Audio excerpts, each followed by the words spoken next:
Bună! Eu sunt Miruna și bine ați venit la Human Habits. Având în vedere că astăzi e 1 ianuarie, cred că e un moment super potrivit să vorbim despre noi începuturi. Ce impact au ele asupra noastră? De ce contează atât de mult pentru noi? Și la final aș vrea să vorbim puțin despre acel factor care ne face pe noi să fim noi.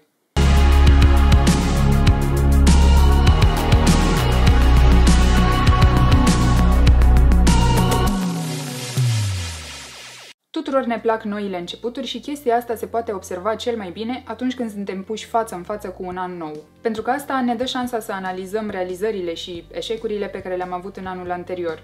Ca mai apoi să putem să tragem linie și să vedem ce vrem să păstrăm și ce vrem să schimbăm. Practic, rezoluțiile pe care adorăm să ni le facem la început de an, sunt modul nostru de a reacționa la regretele pe care le-am adunat de-a lungul anului. Problema cu rezoluțiile e că atunci când le facem, avem tendința să nu luăm în considerare cine suntem noi și cum suntem noi. Și în felul ăsta ajungem să facem rezoluții pentru omul care am vrea să fim, nu pentru omul care suntem. Fix din cauza asta, majoritatea rezoluțiilor nu se materializează niciodată. Situația asta are la bază o explicație destul de simplă. Creierul nostru reacționează foarte puternic la orice e nou. Așa că evident că omul care suntem acum a devenit deja plictisitor pentru noi și încercăm să ne orientăm către omul care am vrea să fim. Și aici intervine un detaliu important. Omul care am vrea să fim nu are frica noastră de eșec.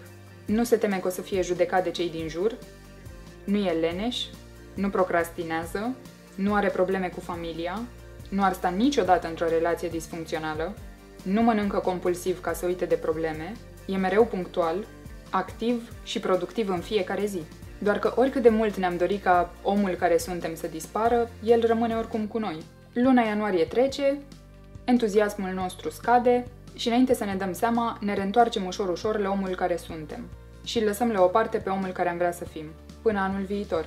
Pentru că, realist vorbind, anul nou nu vine la pachet cu tot felul de oferte și avantaje pentru tine. Și nu înseamnă nici mai mult, nici mai puțin decât un simplu număr. De ce e importantă noutatea? Suntem obișnuiți să asociem noutatea cu oportunitățile și recompensele. Uite, de exemplu, dacă ai o nouă tunsoare, o nouă culoare de păr, o haină nouă sau un accesoriu nou, în mintea noastră traducem lucrurile astea ca fiind un nou început. Pentru că acum noi arătăm altfel. Arătând altfel, o să fim percepuți altfel, iar recompensa noastră e că acum suntem cu un pas mai aproape de omul care am vrea să fim. Problema e că toate lucrurile astea depind foarte mult de feedback-ul pe care îl primim de la cei din jur. Și atunci când avem atât de puțin control asupra evoluției noastre, ajungem să ne pierdem reperele. De ce fugim de omul care suntem?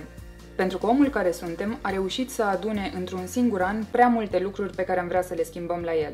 Atât de multe încât nici nu pare că mai are sens să încercăm să le schimbăm pas cu pas. Și oricum pare mult mai simplu și mult mai atractiv să o luăm de la zero și să avem parte de un nou început.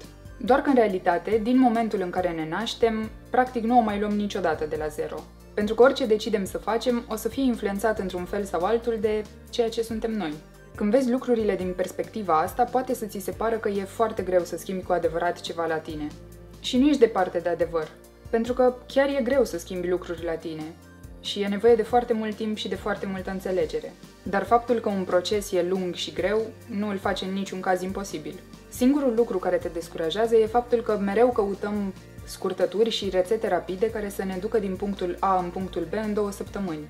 Chiar dacă drumul ăsta din punctul A în punctul B durează în mod normal 2 ani. Ce ne face pe noi să fim noi? Ar putea să fie creierul nostru, corpul nostru, amintirile noastre sau personalitatea noastră. Dar dacă ne uităm atent, putem să observăm că niciunul dintre elementele astea nu te reprezintă în totalitate. Și aici intervine un alt element care ține toate celelalte elemente împreună și în final te face pe tine să fii tu. Continuitatea. Dacă te uiți la tine când aveai 5 ani și la tine acum sau la tine când o să ai 80 de ani, cel mai probabil singurul element constant pe care o să-l găsești o să fie continuitatea. Și poate că sufletul nostru, adică chestia aia pentru care nu s-a găsit încă o definiție exactă, reprezintă fix continuitatea asta. Adică elementul care face legătura dintre noi cei de la 5 ani și noi cei de la 80 de ani. Ce vreau de fapt să spun e că tu nu ești o rezoluție.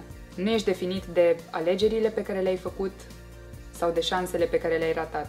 La fel cum nu ești definit nici de succesele sau reușitele pe care le-ai avut. Tu ești un proiect continuu. și cel mai probabil ești cel mai important proiect la care o să lucrezi vreodată. Așa că, te rog eu frumos, nu renunța la tine și calmează-te cu rezoluțiile astea. Hai că am început anul ăsta în forță. Cam asta a fost. Dacă v-a plăcut acest clip, puteți să-mi dați un like, un share, un subscribe și ne vedem data viitoare. Ciao!